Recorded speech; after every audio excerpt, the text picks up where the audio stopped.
Hi, I'm Claire from the Kitschy Kitchen, and this is 10-Second Living, where I show you how to do practically anything in 10 seconds or less. And today I am going to actually talk to you about wheat.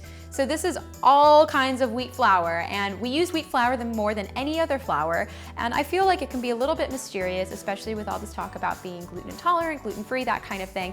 So this is sort of a chance to sort of break it down and clarify what wheat flour really is. So wheat flour is essentially made from the endosperm of wheat. So the endosperm has tons of proteins in it. It basically is sort of the source for all of our wheat flour. Whole grain flour is made from the whole grain from wheat. So for instance, it also has some bran in it, it has the germ, it really utilizes the entire grain.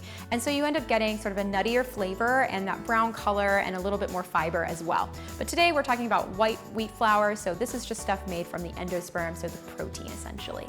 And the protein found in wheat is gluten. And so gluten essentially provides structure. So if you've ever had a really delicious baguette and it has a structure that's like this, it looks like lacing and really big giant bubbles, that is gluten working. So bread flour is really high gluten. It's hard flour that is usually made from grain that has been harvested in the spring, and it usually has about 12 to 14% of gluten in it. So this is bread flour right here, and so you would want to use this when you are baking bread because you really want that gluten structure. All-purpose flour, which is what I think most of us use all the time, is sort of a happy medium. It's a blend of hard flour and soft flour. So it is glutinous, but not excessively so. So you can kind of use this in anything. And then there's cake flour, which has hardly any gluten in it at all, but that's because you want to have a really soft, delicate texture and sort of more of a crumminess rather than sort of a chewiness when it comes to whatever you're baking. No one likes a chewy cake, so this is why you would want to use a low gluten flour.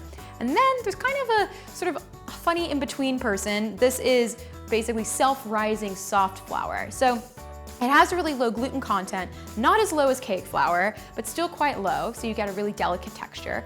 And it already has baking powder and salt added in. And if you are from the South, you will recognize this because you use it for making biscuits. It is the best biscuit making powder you could possibly use, and that's because it already has the leavening agents right in there. So you can tell right now you don't want to use cake flour to make bread because then the bread won't turn out very well. You don't want to use bread flour to make pancakes because you'll have very chewy pancakes.